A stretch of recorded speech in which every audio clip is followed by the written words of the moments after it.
बिस्मिल्लाहिर्रहमानिर्रहीम। अस्सलामुअलैकुम फ्रेंड्स, मैं हुज़ैब और आप देख रहे हैं traveller 777। Welcome to our YouTube channel. तो फ्रेंड्स, आज हम बात करेंगे शेंजन के दो ऐसे कंट्रीज़ के बारे में जिनकी वीज़ा रेशो इस वक्त जो करंटली है वो बहुत अच्छी जा रही है। जी फ्रेंड्स, तो इन दो कंट्रीज़ के मतलब हम बात करेंगे और साथ में उनकी जो रिक्वायरमेंट है वो भी आपको बताएंगे। क्योंकि वैसे तो आपको पता ही है कि शेंजन में जो है इस वक्त 27 कंट्रीज़ हैं और शेंजन कंट्री में से किसी भी कंट्री का वीज़ा अप्लाई करना हो तो इनकी जो ऑलमोस्ट रिक्वायरमेंट है वो सेम ही है।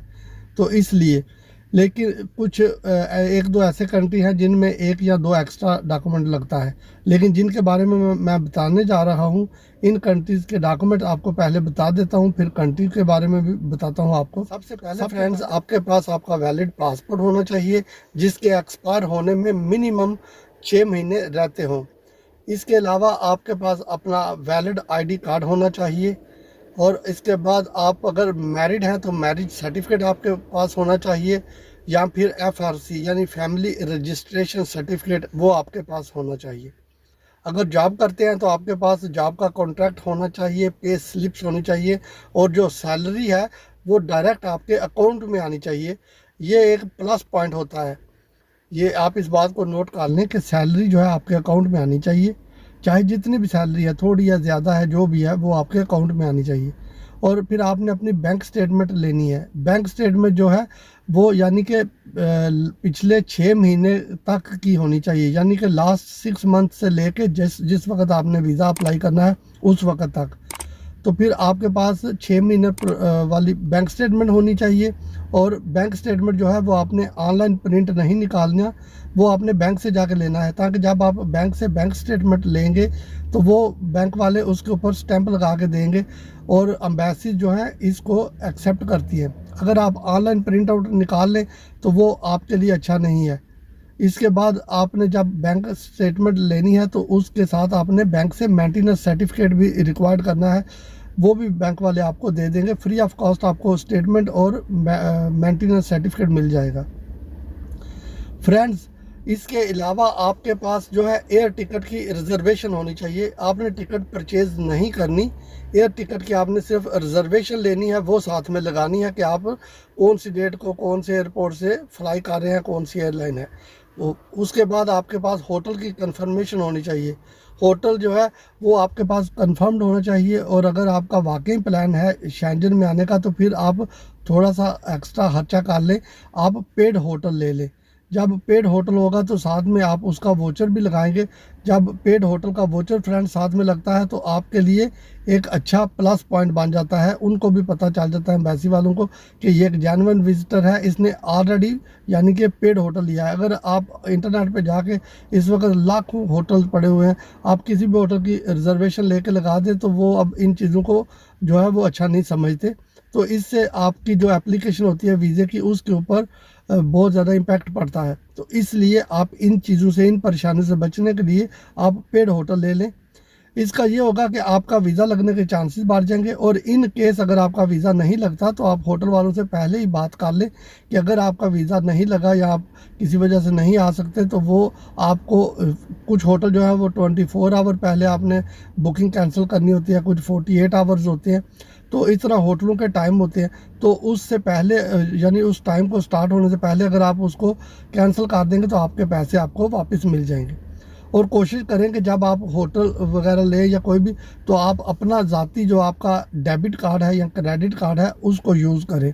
और इसके अलावा अगर आपके पास क्रेडिट कार्ड है, डेबिट कार्ड की बात नहीं कर रहा, अगर क्रेडिट कार्ड है तो आपने एप्लीकेशन में उसकी कॉपी भी साथ में लगानी है।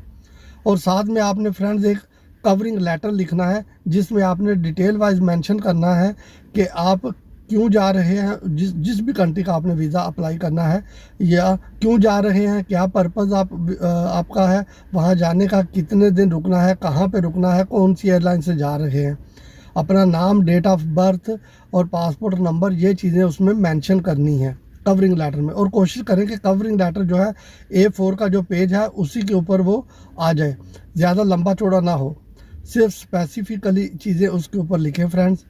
अगर आप बिज़नेस करते हैं, अभी बिज़नेस की बात कर लें तो बिज़नेस के लिए आपको 2-3 एक्स्ट्रा डॉक्यूमेंट चाहिए, जिनमें चैम्बर ऑफ कॉमर्स का लेटर आपके पास होना चाहिए, चैम्बर ऑफ कॉमर्स का कार्ड आपके पास होना चाहिए, एनटीएन नंबर और टैक्स रिटर्निंग फ्रेंड्स, ये चीज़ें आपके पास होनी चाहिए अगर आप बिज़नेस करते हैं।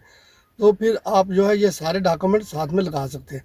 अभी वीज़ा की फ़ीस के बारे में बात करें तो जो बेसिकली वीज़ा फ़ीस है शेंजन की, वो है इस वक्त 80 यूरो, 80 यूरो वीज़ा फ़ीस है। आप जिस भी कंट्री से आपने वीज़ा अप्लाई करना है वो 80 यूरो को आप अपने होमलैंड की करेंसी में कन्वर्ट करके देख लें कितने पैसे बनते हैं। इसके अलावा फ्रेंड्स ये है कि आप जो है कोशिश करें कि जो वीज़े की ड्यूरेशन है वो 10 से 15 दिन के अंदर रखें। इससे ज़्यादा आप वीज़ा अप्लाई ना करें। ये ना बोलें कि मैंने 2 महीने या 3 महीने रहना है, तो इतना लंबा ना तो कोई टूरिस्ट होता है, ना ही जाके कोई रह सकता है। और फिर जिन कंट्री से हमारा ताल्लुक़ है उन कंट्री से आके 2-2 3-3 महीने का विज़िट यहाँ पे नहीं किया जा सकता, क्योंकि यहाँ पर शेंजन में आके रहना जो है वो एक्सपेंसिव होता है। तो ये फिर आप अपनी एप्लीकेशन को जो है वो ख़राब कर लेंगे। तो ये फ्रेंड्स सारी चीज़ें हैं जिनको आपने बनाना है, और ये सारे डॉक्यूमेंट्स आपने 2 फ़ोल्डर्स में बनाने हैं। एक में आपने ओरिजिनल डॉक्यूमेंट रखने हैं और दूसरे फ़ोल्डर में आपने इनकी कलर फ़ोटोकॉपी करवानी है। ये ज़हन में रखें, जो कलर फ़ोटोकॉपी होगी वो A4 पेज के ऊपर होगी। जी फ्रेंड, क्योंकि जब सबसे एप्लीकेशन के सबसे ऊपर में आपने वीज़ा एप्लीकेशन फॉर्म रखना है, जो कि आप एम्बेसी की वेबसाइट पे जाके फ्री ऑफ कॉस्ट उसको डाउनलोड कर लें। तो कोशिश करें कि वो कंप्यूटर में अगर आप उसको फिल कर सकते हैं तो कर लें, अदरवाइज़ उसको उसका प्रिंट आउट निकाल के फिर आपको अच्छी सी हैंड राइटिंग के साथ उसको क्लियरली लिखते, ताकि पढ़ने वाले बंदे को आसानी हो जाए कि उसको समझ आ जाए। इसलिए तो ये आपने 2 फ़ोल्डर बनाने हैं। एक में आपने ओरिजिनल डॉक्यूमेंट रखने हैं फ्रेंड्स, और एक में आपने सिर्फ कॉपी रखनी है, फ़ोटोकॉपी और कलर फ़ोटोकॉपी रखनी है।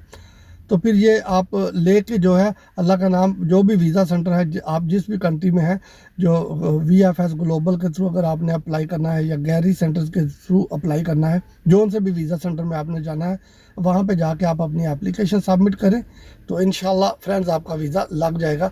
और ये जो 2 कंट्री मैंने आपको बताए थे वो हैं उनमें नीदरलैंड और स्पेन। जी फ्रेंड्स, इस वक्त नीदरलैंड जिसको हॉलैंड भी बोलते हैं और स्पेन, इन दोनों कंट्रीज़ के टूरिस्ट वीज़ा की रेशो इस वक्त अच्छी जा रही है, क्योंकि वीज़ा आपने शेंजन लेना है उसके लिए ज़रूरी नहीं है कि बंदा जर्मनी चला जाए या फिर किसी ऐसे कंट्री में चला जाए वीज़ा अप्लाई करने के लिए, फ्रांस में चला जाए कि जो जिनकी वीज़ा रेशो इतनी अच्छी ना जा रही हो, यानी बहुत स्ट्रिक्ट हो। वीज़ा आपको शेंजन कोई भी मिल जाए, ठीक है, आप एक शेंजन वीज़ा लेके जितनी देर आपका वीज़ा वैलिड है, यानी कि 27 कंट्रीज़ के अंदर आप ट्रैवल कर सकते हैं। तो ये फ्रेंड्स सारी बात है, आप स्पेन और नीदरलैंड का वीज़ा अप्लाई करें, इंशाल्लाह आपको वीज़ा मिल जाएगा। फ्रेंड्स ये वीडियो एक छोटी सी बनाई है आपके लिए। अगर वीडियो अच्छी लगे तो चैनल को सब्सक्राइब कीजिएगा, वीडियो को लाइक और शेयर कीजिएगा, और ये भी ज़रूर बताएं कि आप कहाँ से हमारी वीडियो देख रहे हैं, कौन से कंट्री से। फिर मिलते हैं किसी नई वीडियो में। स्टे ट्यून्ड, टेक केयर, अल्लाह हाफिज़।